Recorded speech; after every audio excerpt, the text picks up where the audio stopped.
Hello again, everybody, and welcome to the Warrior Report here on HBC TV 25. I'm Justin Barrientos. Thank you for joining us here today. We are brought to you by Russell & Associates and coming to you from the 111 Riverfront Building, the Latch Development Center in downtown Winona. And we'll lead off talking men's basketball today with Coach Todd Eisner. And Coach, you finally get a home sweep on the weekend. 2 key wins here at the end of the season. Tell us what that felt like. Well, much needed. Obviously we're at a point in the season where we've got to win every game that's in front of us and try to give us the best chance possible to play in the postseason. So it was a really good weekend. Obviously, started out with a big win against Augie to put us back in a position where we're tied with them, going with 5 games to play going into Saturday, and then carried it over into Saturday and got a really good win against a Wayne State team that we've had a lot of trouble with over the years. Kind of an off-the-wall question, but against Augustana, Devin Whiteblow is now an assistant coach on that team, or graduate assistant coach. How much is there ethically or even strategically that they can say to their coach now? They're kind of giving you hints on maybe your tendencies or the team's tendencies and that sort of thing. That's his job. His allegiance right now has to be to Augustana, and so that scouting report better have been pretty detailed because he knew everything that we were doing, and we didn't really, we didn't go paranoid and change up the calls and do anything like that. So when we called, Philly 2 up, he knew exactly what was coming, but that's his job right now. I know he's doing a great job. The people there really like him. All right, had to ask that because I wasn't sure exactly how that worked. All right, so 74-69 win over Augustana. Very exciting game. Luke Martins had a big rebound at the end, which he had the shot earlier in the season to win, so a key spot there. Your thoughts on how the team played against Augustana? Well, I thought we really bounced back in the second half. It was a typical Winona State offensive performance in the first half. We shot 37% and down 6, I think, at the half, and really just talked about playing with better poise and confidence and movement. And we just get too sticky at times with the ball in our hands and not moving our spots on the floor. And came out second half, shot 65%, which obviously was a difference in the game. The other part was, we've gone on a stretch here where we've given up a ton of threes last weekend, obviously, and then they had made 5 in the first half. So we talked to our guys defensively about how we really need to clean up our 3-point percentage defensively, and they were 3 of 12 in the second half. So you combine those 2 things, and I thought it gave us enough in the second half to get a good win on Friday. All right, so then on Saturday you come out, and it's obviously going to be a huge game against Wayne State, playoff implications and everything else. And then in the first couple minutes of the game, you lose Owen King to an injury, which really hurt you guys. Tell us a little bit about that and what that did to your thoughts for the rest of the game. Yeah, tough deal. We weren't sure exactly of the severity of it, but he's a tough guy. He's been playing with a bad Achilles all year. He doesn't ever want to sit out, and when he says he's got to come out, something's probably not good. We got word, fairly early in this first half yet that he was done for the night, and then you kind of deal with everything after the game, and he was really down. He said he felt something, kind of pop in the knee, and every indication right now is that it's at least a sprained MCL, and it's probably going to be out for the remainder of our season, and then if there's some more damage in there, they're going to wait until we kind of get to the point of being done with the sprained MCL before they look any further if they need to. All right, and then against Wayne State, Jordan Jansen got his points, he will, but he wasn't a killer against you. How do you feel that your team played against him? Great. We joked kind of, I hope he didn't take me seriously, but we told Connor Drew he was our new defensive stopper, and that hasn't been used with his name at all in 2 years. But he did a great job. He really stayed disciplined. Connor has his moments where he gets lifted in the air, or he'll reach and pick up a sloppy one, and he stayed true to what we wanted him to do. Just stayed big in front of him. I don't know how many nights you're going to get Jordan Jansen to go 5 for 17, but Connor Drew had a lot to do with that. He played really well. His thought process was good, and he stayed tough, in front of him the entire night. And then we did a good job. Egan's, I think, I'm not sure he scored, or if he did, he didn't make a field goal. And so there's 2 of their big guns right there that we did a really nice job on. And it was a difference in the game. They shot 37%. We were good overall. I think we were 44-45% for the night and made enough threes. And then Connor Dillon was really big all weekend. Yeah, NSIC South Player of the Week for Connor Dillon, so a great honor for him. I got to ask you one thing about the end of the Wayne State game, and I don't know how much you would want to go into this, but Winona State's up by 3.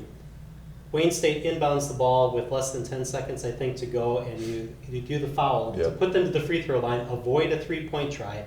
Not only that, but you force Wayne State then to foul you after that, which put them in the double bonus, 2 shots on the line.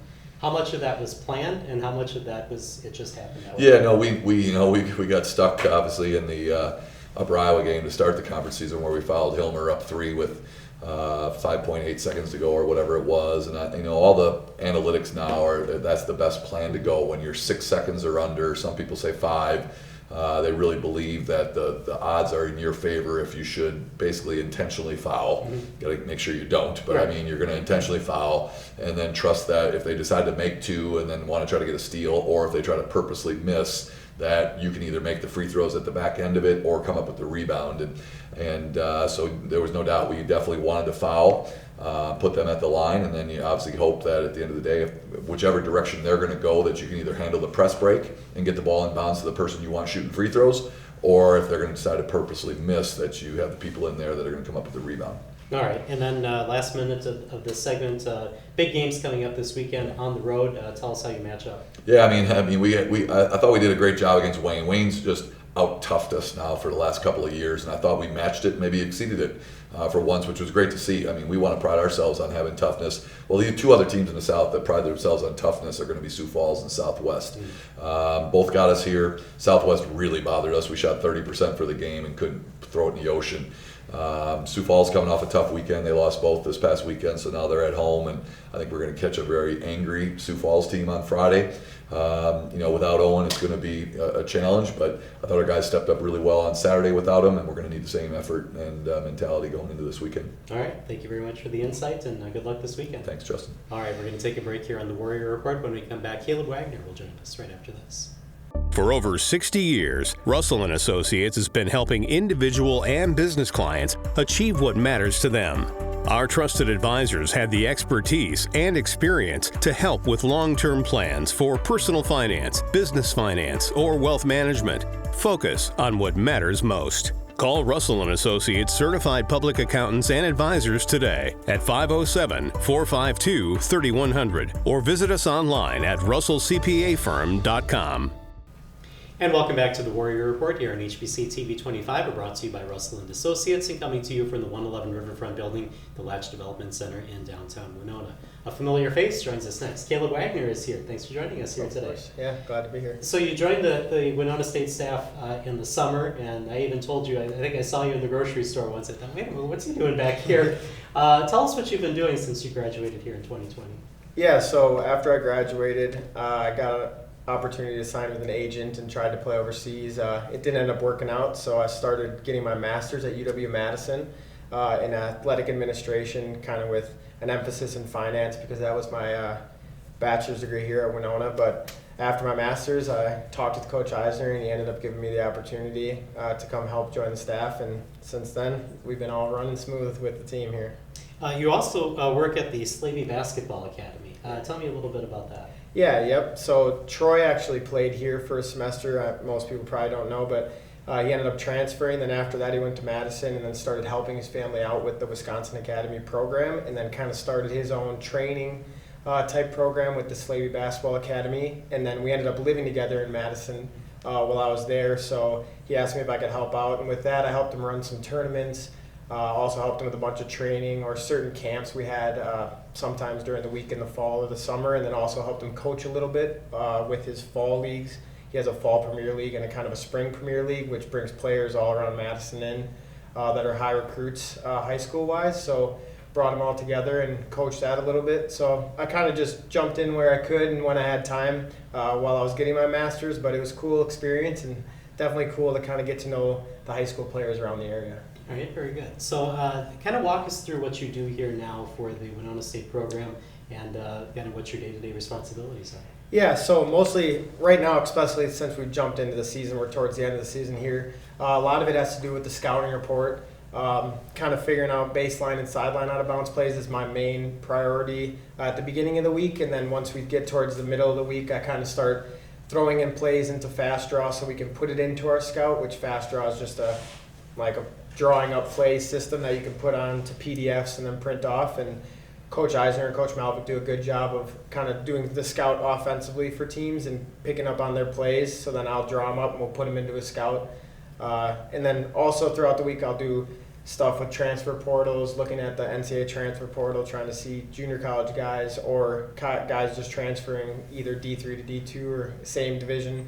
And then also a little bit of recruiting. Malvick is always sending me guys to watch and kind of let him know what I think about them, or guys will message me, email or DM me, and I'll watch them and communicate with them and see how kind of they're doing and let Coach Malvick know for the most part how I think of players and stuff like that. All right, so when you're looking at players like that in the transfer portal and such, what are you looking for?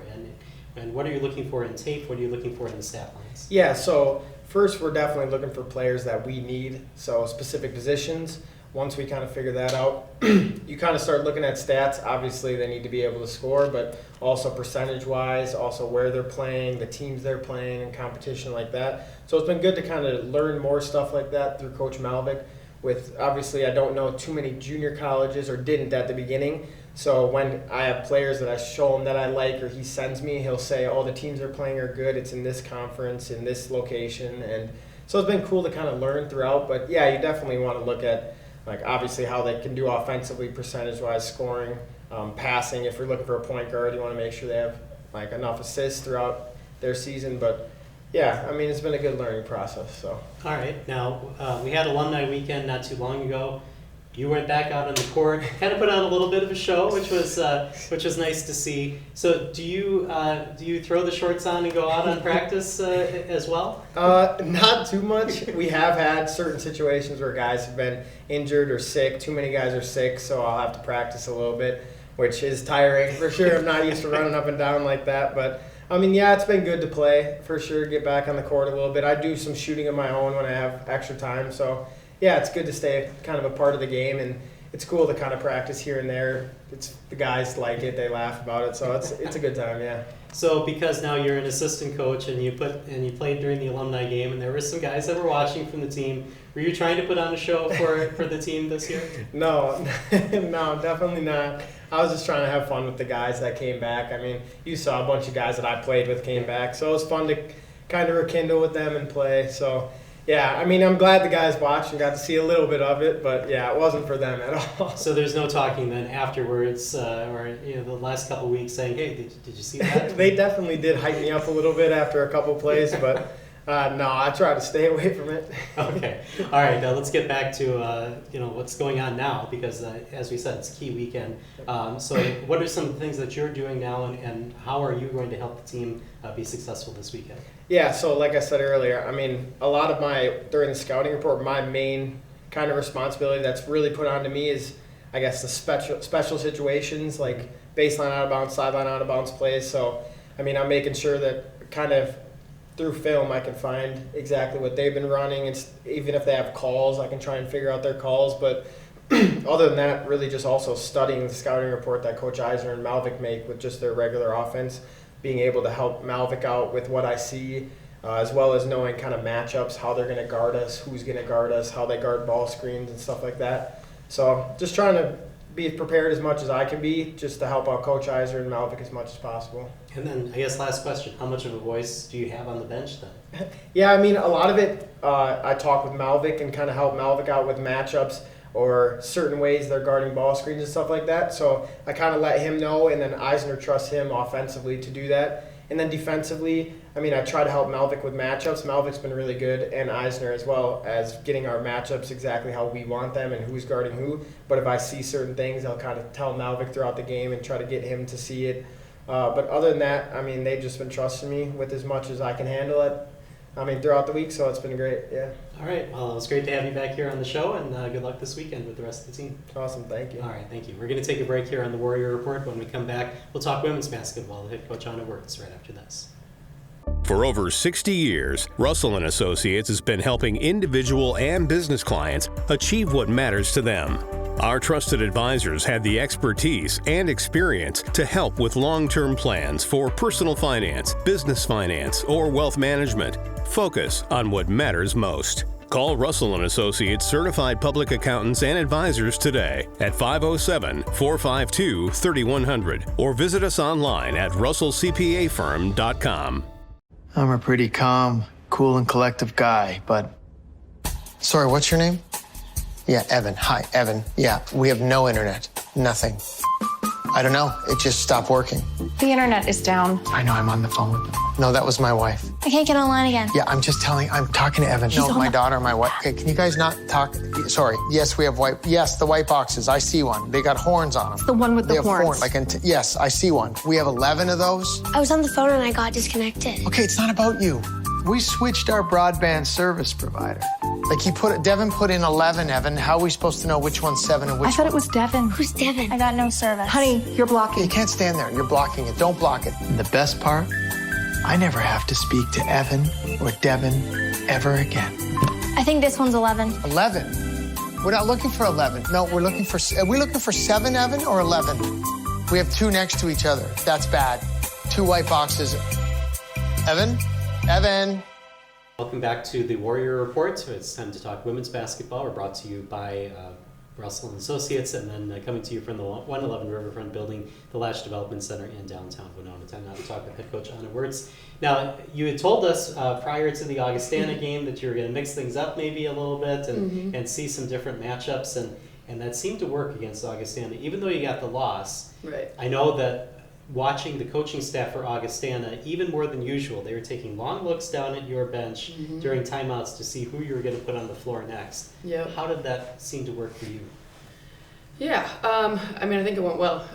Yeah, fortunately we have some versatility within our program. We could play different types of players. Paige Peasley was a nice matchup for the Augustana game, and felt like we competed really well in that game. I know I talked with Coach Dave Krauth after the game, and he's, in a compliment, but yet at some point we'd like to get some wins here, but just said your kids are still really battling and you're going to find ways to beat some teams. We're glad that it wasn't us tonight.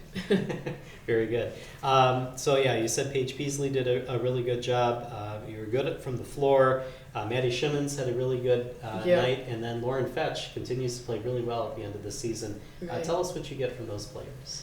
Yeah, we just kind of keep watching, and the dribble drive action is there. There are gaps there for the taking, and we have a couple between Fetch and Shimmons that really can get to the rim at will. I was talking with them, though, sometimes to our disadvantage, because they can, immediately to start the possession get to the rim, and sometimes that kind of burns them out, for the rest of the game, because then we're back on defense real fast too. So just kind of have to find a balance, but the matchup definitely against that team was off the bounce. They're definitely have the size advantage versus some of our smaller guards for sure, but we can beat them off the dribble. So we took advantage of that, and I do think played them really well. It's just at some point we want to say that we win and not necessarily like we're keeping these games close. All right. When you talk about, maybe the guards are kind of burning themselves out, what does that do to the post players who have to go keep keep the same pace up? Yeah, you're right. I mean, we are pushing the pace, and we've always wanted to do that. But yeah, at some time we just got to figure out how to kind of gain control of the pace too, because I'm not sure that we are the team that needs to be pushing it constantly right now. We do need to find ways to slow it down. But again, it was the mismatches. You look at the Wayne game. I looked at the amount of times that they gave up post touches, and just the way that they play. They front, they double, they'll throw 100 bodies at you. So it's not like necessarily throwing it inside of the post gets us anything differently, because they're going to make you kick it, which is what we get off of our drive and kick anyways. But yeah, and in Augie you got 6'2", they have 3 6'2" players out on the floor a lot of the time. So it's just a difficult matchup, trying to figure it out. But we're still getting there. All right, let's talk about the Wayne State game. And before we kind of delve into all that, I want to ask, and I don't want to get you in trouble with the league, I don't want you to get you in trouble with the officials, but just so that we understand, what was the technical foul? Because obviously you had a case. Ava Sergio fouls out, and then all of a sudden the technical happens. So what happened in that case? Live and learn. Yeah, the first thing that I did as soon as I knew Ava fouled out was we talked with our staff and decided who was going to go in next. And then we knew we had 30 seconds to meet with our team after that. But obviously miscommunication on our end and getting somebody to the table on that. So that is on us. Yeah, I don't want to say too much. I kind of wish that there was a little bit more communication. Like you have 15 seconds as soon as I'm notified of the substitution, and I'm not sure exactly when that was, and I definitely was never told of that. The time has started. You've got 15.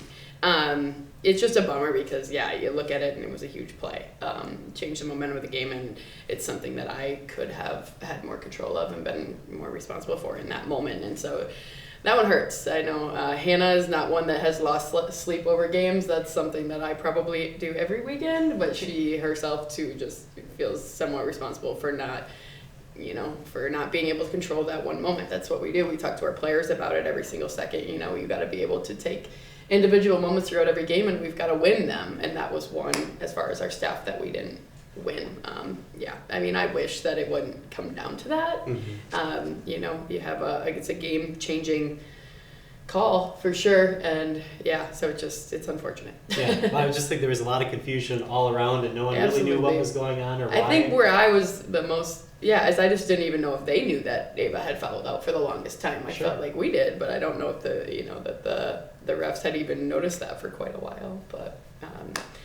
Either way, we needed to have somebody up there at the scores table, and it won't happen again. All right, well, very good. You have some big games coming up again this weekend, Sioux Falls and Southwest Minnesota State. You're a game back of Upper Iowa for 6th place in the conference. Yep.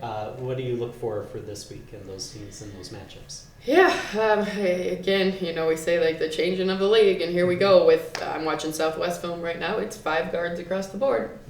So it's nice you've got Vanessa Alexander here today, but she's somebody that you need versatility. We need somebody that can go out there and guard, the perimeter, but also rebound. So, we put a small lineup out there, and sometimes we struggle to rebound, but we've got someone like her who can handle both things, but we need a lot of that. We'd like to be able to take advantage of our mismatches on the offensive end if you want to play 5 guards, but typically I go with the route of we got to be able to guard them. I don't want to make this a high-scoring affair. I want to be able to guard teams for sure. That's kind of the first point of emphasis. So, it'll be an interesting weekend. Sioux Falls, same thing. They do put one post on the floor at times. Not all the time, but sometimes. All right. Well, best of luck this weekend, and hopefully we get to talk about some wins next weekend. Yes, please. Thank you. All right. We'll take a break here on the Warrior Report. When we come back, Vanessa Alexander will join us right after this. For over 60 years, Russell & Associates has been helping individual and business clients achieve what matters to them. Our trusted advisors have the expertise and experience to help with long-term plans for personal finance, business finance, or wealth management. Focus on what matters most. Call Russell & Associates Certified Public Accountants and Advisors today at 507-452-3100 or visit us online at russellcpafirm.com. And welcome back to the Warrior Report on HBC TV 25. We're brought to you by Russell & Associates and coming to you from the 111 Riverfront Building, the Latch Development Center in downtown Winona. Time now to talk to Vanessa Alexander. Thanks for joining us here today. Thank you. Now, the first time that we have somebody on, we always like to go back a little bit to find out who you were before you came to Winona State. And I got to talk about St. Michael Albertville High School. And if I did my research right, you guys went to the state tournament twice while you were there. Yeah. Once as an 8th grader, yeah, and then once as a senior. Yeah. So what was it like to go to the state tournament as an 8th grader? I think it was just kind of surreal. It's like you see this, like my cousin played at St. Michael before me, so I was constantly going to watch her play. And so it was like, I'd been there, I'd watched him play, but I always wanted to be on the floor. So getting that experience and like actually getting to be on the floor was incredible. And just to compete against like top tier players, we were playing against some of the players like Nia Hawley from Hopkins and a lot of people who ended up going D1. So that was really cool. But yeah, it was just a fun experience. What was it like then as a senior? How much different was it? I think as a senior it was more of like surreal because it was right before we got shut down for COVID. So we were playing to go to the championship.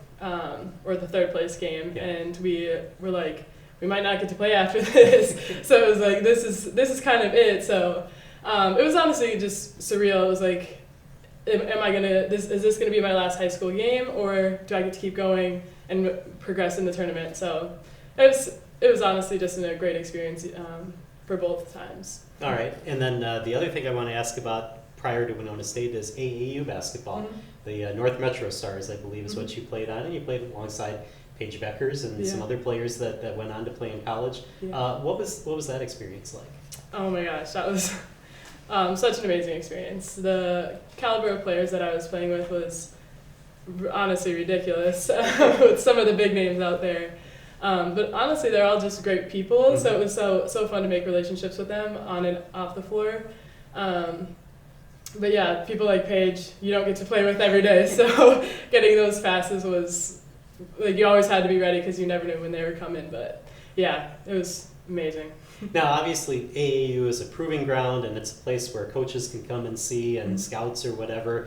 Was there more pressure because you knew a lot of people were going to be coming to watch Paige, and then on the other hand, you maybe think to yourself, hey, if I really have a good game here, right, I'm going to impress somebody that might be looking at her, but maybe they'll look at me now too. Yeah, my AAU coach preached that. She's like, we have a lot of scouts coming here, most of them probably for Paige, but it's an opportunity for all of us. So yes, it did make a little more pressure because it was top tier coaches like Harvard, Stanford, UConn. It was, looking along the sidelines, it was like, oh, wow, like, these are really the coaches here. But yeah, our coach always was just like, don't try to do anything that you wouldn't do previously, but this is an opportunity for everybody. Okay, very good. So coming to Winona State, how did that process happen, and how did you decide Winona State? Well, I was kind of mainly focused on bigger top tier schools because of the program that I was with. Mm-hmm. But actually, Coach Wurtz had called me, and I was like, Winona State, like, I don't even know where that is. So then I started doing some research on it, ended up coming on a visit and fell in love with it. We always say that you get this feeling that you know that it's the right place, and that's exactly what I got. So having coaches that actually care about you on and off the floor, I felt comfortable with Coach Wurtz right away. She was giving us, we had conversations, and she would be like, oh, so how is like this going in your life? And it wasn't just all about basketball all the time. So it just felt right. I knew Coach Wurtz, and Hannah was our GA was the GA at the time, so it just felt right. All right, and talk about this team, because we've talked all season long about team chemistry and how everybody seems to get along. What's it like to play on this team at this time? Oh, we get along sometimes a little too well. We love each other. We get on each other on and off the floor over some good stuff, but yeah, our team chemistry is great. We love to spend time with each other, almost a little too much time sometimes, but we just have ultimately great chemistry. What has the experience for you been like this season? Because as we've gotten towards the end of this year, you've seen some more time on the floor, some more pivotal times. What's that been like for you this year? Honestly, I've put in the time, so I feel like it's about time that this comes around. But I've prepared for a lot of these moments, just gaining more confidence. So as the season progresses, because I know I have put the time in. But yeah, that's just one thing, like confidence-wise, that I need to increase. But that's one thing on the off season that I definitely want to work on, is just getting more confidence in my offensive side, because I know the defensive side is there. Okay, and I mean, there's still some time at the end of this season, because you can still get to the playoffs, and really all you need is just to get into the tournament, and you have a chance. So what do you have to do this weekend to try to get back into the playoff race? Ultimately, I think it's just we need to choose the smartest looks. Sometimes we force it. Sometimes we don't have the best positions. But making the extra pass, which we've seen the last couple of weeks, has been key for us. Just making sure that we're all in position to rebound. Getting it done on the defensive side of things is going to be key for us this weekend. All right, well, I appreciate you taking the time to talk to us Thank here, you. And good luck this weekend. Thank you. All right, and thank you for watching the Warrior Report. We'll see you next time here on HBC TV 25.